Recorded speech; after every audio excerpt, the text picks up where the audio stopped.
epekto nito sa kabuhayan at pamumuhay ng mga tambulig at taga-tambulig at ano ang ginagawang hakbang o legal na hakbang ng lokal na pamahalaan ng tambulig para masolusyonan, mga kaibigan, ang problemang ito na pumupurhisyo sa kanilang bayan. Nasa linya natin si Tambulig Municipal Mayor Charlotte Dumanhog Panal. Mayor, magandang gabi po.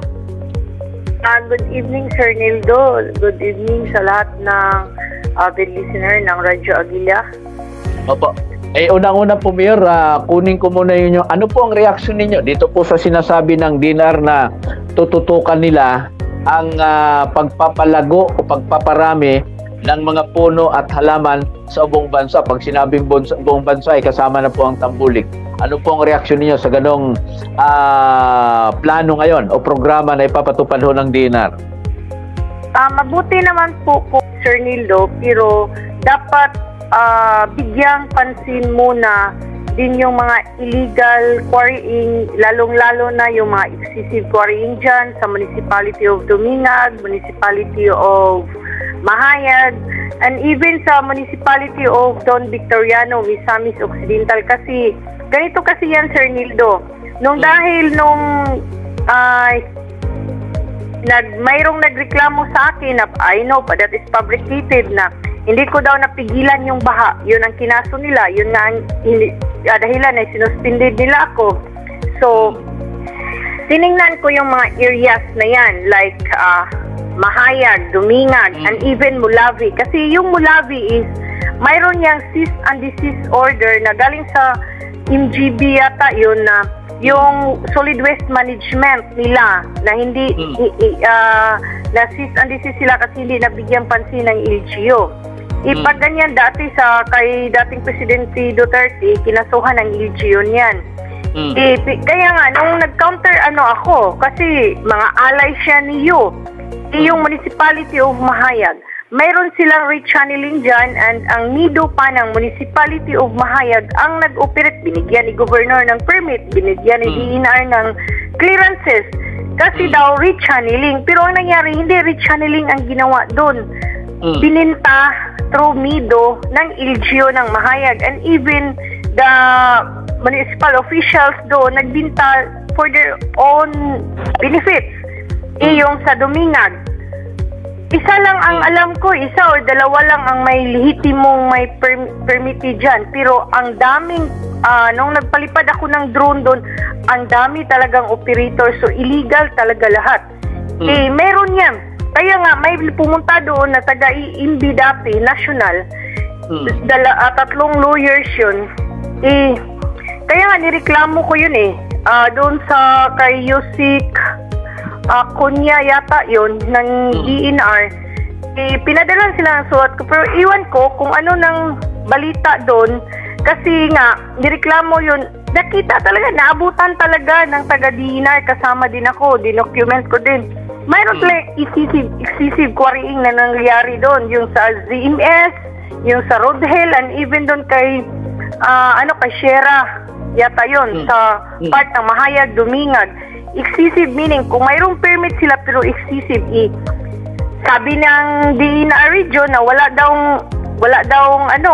irregularities. Pero bakit nung inanod yung iconic dam ng Municipality of Mahayag, wala talagang sila Governor Union, kasi alam naman namin na yung sa dulo niyan kinakwari nila na watershed area ng Mahayag, Municipality of Mahayag. Nandun ZMS ang ZMS operator doon, ang ZMS. Ang may-ari ng ZMS is Yo family. So ang daming illegal doon. Kaya dapat magpasalamat tayo na pagbigyan pansin ng DENR. So sana walang kikilingan, walang trabaho lang talaga, walang politika. At sana for this time matingnan din yang sa Pidwaan Falls. Yung Pidwaan Falls ng Municipality of Don Victoriano of Misamis Occidental, ano siya sa Mount Malindang. Reserve area, watershed area yan, restricted talaga yan. Equinary yun. You can find the videos, Bisayang Tao vlogger. Makikita nyo doon kung paano nila pastangan ang Pidwaan Falls ng Misamis Occidental. Equinary talaga yun. At meron pa nga tayong kung sino yung may-ari ng dump truck na naghahauling doon at yung mga equipments doon. Walang iba kung hindi yung high-ranking official ng province of Misamis Occidental. At saka yan, Sir Nildoy, kaya ako din dyan kasi part siya sa Salog Valley area. Kasi kami, Tambulig, before Bonifacio, going to Panguil Bay, dadaan sa amin yan. Kami yung mga catch basin municipalities. Yung mga upland municipalities. Kaya nga, sinasabi ko, bakit kaya hindi, ngayon ko lang na-realize na kaya si Governor Yeo, hindi siya nag-action na siya yung intercommittee chairman ng river restoration na proposal ko na 7 to 8 years river restoration kasi maapektahan yung mga personal interest nila. So, bakit hindi niya ako pinrangka doon? Sabi mo kanina, Sir Nildo, walang masama kung may quarry as long as it is regulated. Yes, because we are not anti-development. We are pro-development, but it should be regulated. Ako naman, 10,000, mahigit 10,000 na buhay ang maapektuhan pagpatuloy nilang inano yan dyan sa upland municipality. So, kailangan ko talagang magreklamo kasi hindi naman nila kayang protektahan yung mga tao at hindi ko din kayang protektahan yan. Kung sakali na mayroong napakalakas na bagyo or tubig na galing doon sa ibabaw o upland municipality. So anong mangyari doon sa mga taong bayan na malulubog sa baha at saka ang napakasaklap kung simba ko lang sila doon, mapunta na sa Panguil Bay, pag mamatay yung mga tao doon, so sinong sisil? Ang mayor na naman. So kaya nga, binubrought up ko yan sa publiko. Kaya, yung sila Governor Yeo, sila dapat, kung ano-ano nilang bibintang nila, ngayon, yung mga pinatakbo nilang mga kapitan, ako yung tinitira. Sabi ko sa sarili ko, hindi naman ako yung kandidato. Yun nga nila, na kinaswando ako ng 31-9 kami ng lawyer ko kasi the 31-9 is not under their jurisdiction. Dapat sa Sandigan Bayan nila yan. Kung mayroon silang sa akin sa Sandigan Bayan yan, ganon sila ka-kangaroo court, ganon ginamit nila. Hindi nila sakop yung under sa 31-9. Hindi angkop yun sa kanilang jurisdiction, sa quasi-judicial functions nila. Pero anong ginawa nila? Ginamit nila yun. Wala talaga yan sa local government code. So, yun nga. Yun ang nakakalungkot ba na gagamitin nila yung mga ganyan kasi sabihin lang lagi, mag-contest ka doon sa court. Pero ginawa mo ng kangaroo yan kasi tinatawan nyo kami ng unjust suspension order, illegal suspension dahil alam nyo na may proseso. So, yun ang dapat din. Dapat mahinto na talaga yan. Opo. Diyan sa issue na yan, Mayor, ng quarrying, talamak na pagkukwaring doon po sa mga binabanggit po ninyong bayan. Gaano po kalaki ang naiambang ng matinding pagbaha na nararanasan sa mga lowland municipalities kabilang na ang Tambulig? Yung quarry na binanggit po ninyo doon sa isang falls sa bayan po ng Don Victoriano. Alam mo, yun sa Dimorok River yan. So, yung Dimorok River doon, ang galing sa Pidwaan Falls. Kung titingnan mo yung Don Victoriano ngayon, totoo yung sinasabi ni na Governor Waminal, ni na Congressman Waminal na there's pro-development. Ang roads daw, punta na doon, pati lake, duminagat, nandun na. Pero for God's sake, 4 lanes, 2 lanes, ang lalapad ng daan doon. Tapos kung mountain trekking kasi ecotourism, hindi naman kailangan nating maglagay ng ganun kalapad. So anong nangyari doon? ang ginawa nila, cap dito, cap doon, ng mga bundok. So, anong nangyari? Saan yung wasting doon ng mga lupa? So, daan lang sa gilid. Pagdaan ng malaking tubig, saan na pupunta yan? Doon sa mga ilog. So, anong nangyayari doon? Kasi walang proper management ng waste disposal ng mga lupa. So, kaya hindi lang tubig ang umabot sa amin doon sa amin, kundi yun ang pinakamasaklap. Tubig, may kasamang putik. So, grabe talaga. Grabe ang mangyayari doon sa amin. So, dati kasi, sabi nila 50 years ago, mayroong ng baha. Yes, it is true na mayroong baha 50 years ago. Pero ang tubig dati, kung darating doon sa amin, ang tubig malinaw. Ngayon, talo ng putik. So, hindi ka mamamatay dahil sa tubig. Dahil sa putik, matambakan ka ng putik. At saka anong mangyari doon sa mga pangkabuhayan ng mga tao? Halos na ng putik.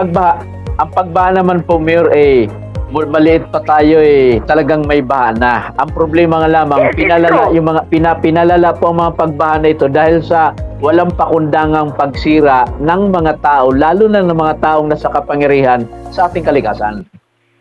O yun sabi nila, bakit daw isisi sa kanila? Dahil daw yan sa climate change. Ang tanong natin, bakit mayroong tinatawag na climate change?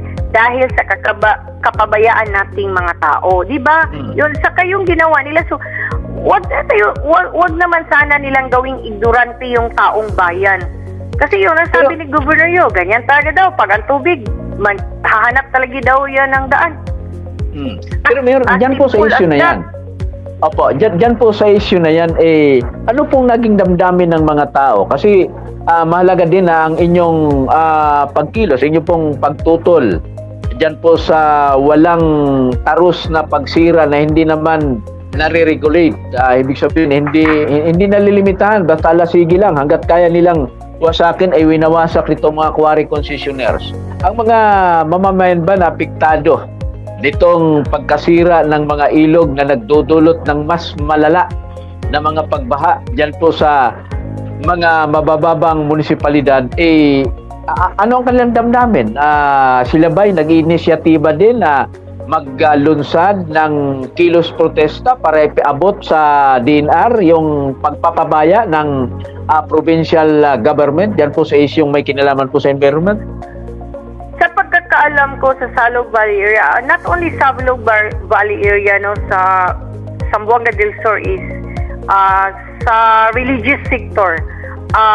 Nagkaano nga kami na Father Remote siya dati niyan, yung sa Vanguard, nag-ano na din yung sa Vanguard, minsan nakatanggap ako ng invitation kay Father Maymay yata yun, yung sa Vanguard for Life. Yun na nga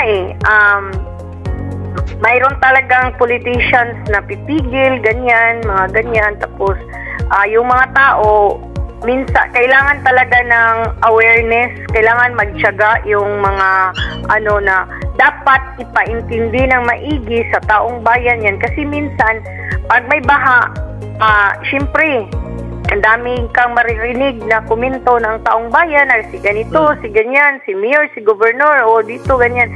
Pero after a month or after ilang, pag hindi na, tapos pupunta si governor doon, o si di mag-ano-ano na naman ng kung ano-anong katrapuhan na gagawin, minsan makalimutan niya ng taong bayan ba. So, dapat talaga magtiyaga yung may mga tao talaga na gusto ng mahinto yan. Kailangan we have to be patient na mataas ang pasensya natin na ipaintindi sa taong bayan na ganito ang epekto niyan, ganito sino magsasuffer. Tapos kung may i-offer sila, kung may baha o magpugi point si governor, magpugi point si congressman, anong gagawin? Dalhan lang kayo ng 5 kilong bigas, tapos ilang dilata, ilang noodles, wala na. Mag-picture-picture na doon, mag-sign-sign ka na kung victories. Kung titingnan mo, nakakalungkot ba na yung pera na binili ng mga bigas na yan, igaling din yan sa kaban ng bayan, pera din yan ng taong bayan, hindi yan ang kailangan. Ang kailangan is dapat ihinto na yung excessive quarrying. Dapat sila, sila yung magpasensya. Dapat kasi dapat tingnan nila muna ang kapakanan ng taong bayan, hindi yung personal na interest nila. Kasi yung mga tao na yan, halimbawa yung may baha, may floods, yung kabuhayan, halimbawa na inanod yung baboy nila, ipagbalik mo doon, kasya ba yung 5 kilong bigas na ibinigay mo? Kaya nga ako, pag mayroong flood sa amin, hindi talaga ako pumupunta na sasama pag magbibigay ng ayuda, kasi ako yung nahihiya, kasi alam ko na hindi yun ang kailangan ng taong bayan. Ang kailangan ng taong bayan ay dapat sugpuin na yan, dapat bigyan ng pansin na yung long time solution ang hanap ng taong bayan, hindi yung pangpugi points lang. Bukod sa inyo, Mayor, na maigpit na tumututol sa ganyang walang pakundangang pagsira sa mga kailugan nitong mga quarry concessionaires, plus yung sinabi ninyo na mayroon ding religious group na tumututol din dyan. Wala bang grupo ng mga environmentalists dyan po sa Zamboanga del Sur na naninindigan at ipinaglalaban po ang kagalingan ng kalikasan dyan po sa probinsya ng Zamboanga del Sur, na siya ngayong nananalasa o pumipinsala sa buhay at pamumuhay at kabuhayan ng mga mamamayan sa bawat mga lowland tulad po ng Tambulig?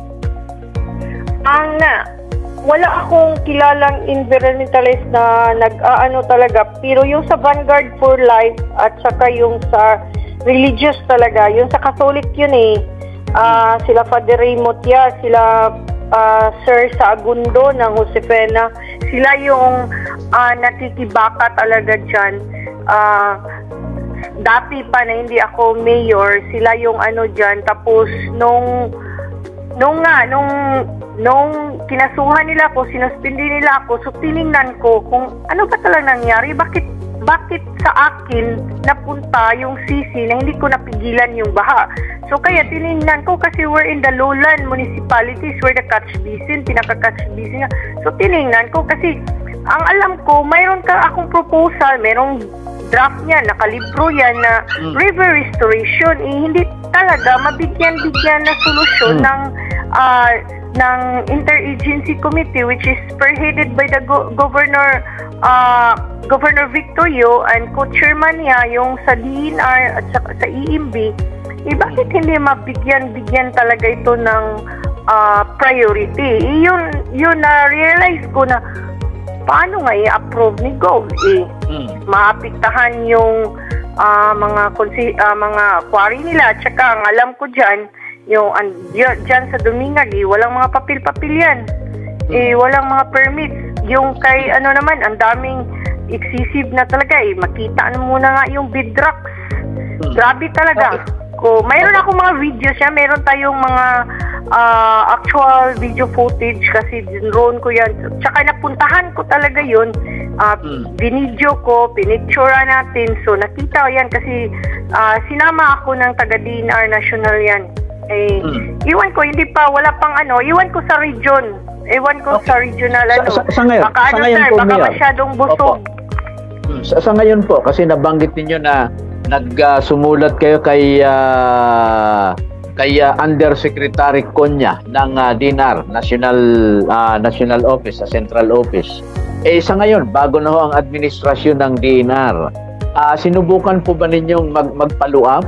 I-follow up yung inyo pong concern tungkol po sa pinag-usapan nating issue dyan po sa Zamboanga del Sur, na ang labis po kasing napiktuhan dito yung bayan po ninyo. Di bali sana kung hindi apektado ang Tambulig. Ang problema, ayaw sumasalo sa Porhisio, habang ibang lugar naman ang nakikinabang sa yaman na kalang nakukuha doon sa pagkukwari. So, unfair. Taga-Tambulig ang namamatay, yung namumuno sa ibang bayan, yun ang mga nakikinabang ng gusto. So, hindi ba nyo sinubukang i-follow up yung inyo pong yung concern po ninyo ito, particular na yung sulat po ninyo sa nagdang administrasyon ng DNR, para may update kayo kung ano na hong latest? Kasi kung sa region, Alam naman natin ang region, hindi natin po pwedeng sandalan yan. Yes, because ang tanong natin diyan, magkano ang hatian? Ganyan yan Magkano ba ang hatian doon? Ang nangyari kasi, Sir Nildo, yung sa kung sa pasensya na sa taong bayan na hindi ko pa tingnan na bigyan ng pansin yan, kasi alam niyo naman na meron din tayong inaatupag na personal na battle ngayon, pero rest assured na yung sa taong bayan ng Tambulig na hindi talaga, kasi pinapalo up ko yan. Hindi ko lang sinulatan si Yusik Conyan yan. Pinuntahan ko talaga. Nagkausap kami, tapos pina-explain niya sila, but up to hanggang na-suspend ako, wala akong natanggap na communication sa reply ng region kung anong nangyari doon. Hindi sila alam niyo ba, Sir Nildo, meron din mga, hindi lang yan, dapat mabigyan din pansin yung mga substandard projects ng DPWH, kasi doon sa bayan namin sa Tambulig, mayroong more than 60 million na project na boulevard doon. Nawasak ng isang baha. Yun nga nakita doon, substandard talaga yun. At saka, diba dapat pag flood control, that should be a flood resilient project. So, it should be at least 5 years above yung lifespan niya. Pero ang nangyari sa amin, wala pang isang taon. Nawasak. At saka yung doon sa mga flood controls na under ZMS Construction Development Corporations, doon sa Barangay Balugo, Lower Tiparak, ng bayan ng Tambulig, wala pang 5 years, nawasak din. At saka makikita mo kung gaano ka-substandard yung mga projects doon. Kaya nanawagan tayo sa DPWH, kasi ang tagal ko na nireklamo yung mga ganyan, pero wala talagang action. Makikita mo talaga doon na walang planning, kasi walang proper consultations yung projects like Barangay Balugo ng Tambulig na inuna yung daan, pinataasan yung daan. So pag mayroong flood, hindi na, tapos ang culvert ang liit-liit ng drainage so ang tubig mag-stagnant. So sino yung kawawa? Yung mamamayan, kasi ilang hektarya ang mag-submerge sa water. So yun ang problema, kasi masyadong politika, walang proper consultation doon sa ground. Kami naman ang namumuno doon sa ground.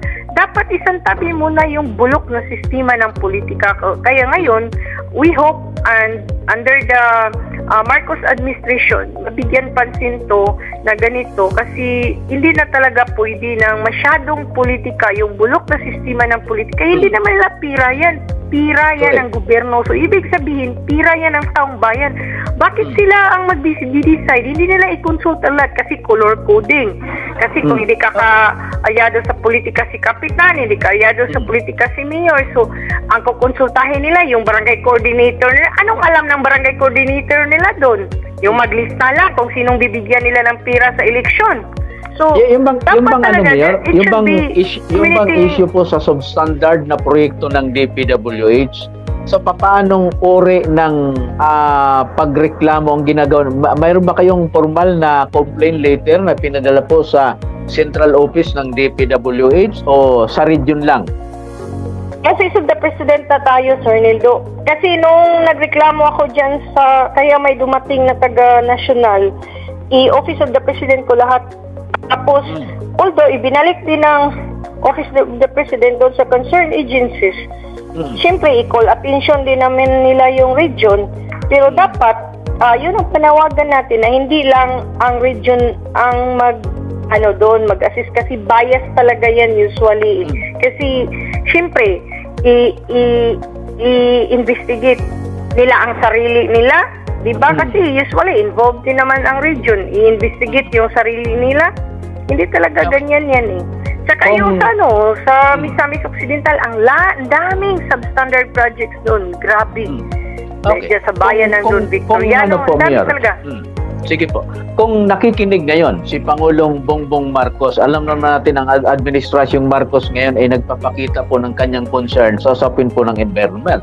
Kung nakikinig ang Pangulo, at ang kalihim ng DENR at ang kalihim ng DPWH, ano po ang apila ninyo sa kanila? Ang apila natin is tingnan maigi doon kung ano talaga ang nangyari sa mga projects na yan bago muli magpalabas ng projects for next year. Tapos hindi lang iasa doon sa regional, kailangan meron talagang inspection galing sa national, mag-create ng team na independent team na direct to the office of the president talaga para matingnan doon, kasi lalabas talaga yung katotohanan na maraming substandard projects at ang napakasaklap pa doon is usually ang contractors is the governor, the congressman, even the mayors na substandard. Okay na lang yun kung sila yung magtrabaho noon as long as gawin nila ng maigi, pero hindi substandard ang dami talagang substandard projects. So yun ang nakakalungkot, ang ano nga, kaya nga if you have time, just follow the page of Bisayang Tao o Bonifacio Misamis Occidental. Dami niyang expose doon din sa bayan ng Bonifacio na trabaho din sa DPWH yun, and not even Bonifacio and also the Misamis Occidental. Ang dami talagang makikita doon na mga mayroon lamang nag-comment dito, Mayor, yung mga substandard issue sa mga infra project ng DPWH ay ano na daw ho yan, regular na kalakalan na daw yan, kasi pagka tinibayan daw po matagal magkapera. Kasi gusto nila palitan na naman. Pwede naman siguro with profit, no? Pwede naman siguro. Naintindihan naman natin kung sa business side man yun. Quality with profit naman. Kasi at least meron na namang darating na projects doon sa iba na naman. Hindi kayo walang katapusan. Ito, gigibain na naman, tratrabahuin na naman. Pabalik-balik na lang. Samantalang ang dami pang remote barangays, ang dami pang nangangailangan na mapunduhan ng mga daan. Ganyan ang nangyari. So, mag-o-open na naman kasi ang napansin ko sa Misamis Occidental, gustong-gusto talaga nila yung road opening, kaya nga bundok ang tinitira. Kasi alam mo, yung sa road opening, ibako lang naman ang kapital nila doon at saka loader. Halimbawa, yung isang bundok na yan, ang estimate niyan, sige, ma-excavate yan, siguro nasa 10,000 cubics. Pwede naman lang tatsabahin yung DPWH niya o gawin niyang 20,000 cubics. Sino bang magsusukat niyan? Wala na. So, yung budget na another 10,000 cubics, inaano na, di ba? Mapapansin mo naman yan Pero paano po yung mga apektadong mapiktuang mga puno niyan? Yung mga mapiktuang puno? Pinutol na. Kaya nga, yung DPWH... Walang ginawang aksyon ang DENR? Wala din. Yun nga ang panawagan din sa taong bayan ng Misamis Occidental. Yung Pidwaan Falls, wala talaga. Yung dapat yan kasi may pambi yan. Iwan ko ba, napigyan ba yan ng permit ng pampi? Marami yan kailangan ng ECC, kaya involved pa din ang DENR kasi in every project, like DPWH projects, kailangan yan ng ECC. Pag mayroon kang i-extract dyan, kailangan talaga yan ng ECC. Iwan ko kung nabigyan ba ng ECC, so dapat ma-address yan sa Region 10 at sa even Zamboanga del Sur. Matingnan na talaga, yan din ang i-check ng DENR, ng bagong sistema o yung ng DENR na yon, kasi kung nabigyan ba yan ng ECC, kasi pag i-inspectionin yan, hindi ka agad makapagputol ng puno. Pero ang nangyari doon sa Municipality of Don Victoriano ay wasak na wasak yung bundok. So, ibig sabihin, wasak na wasak din yung basta. Hindi na lang ako mag-elaborate.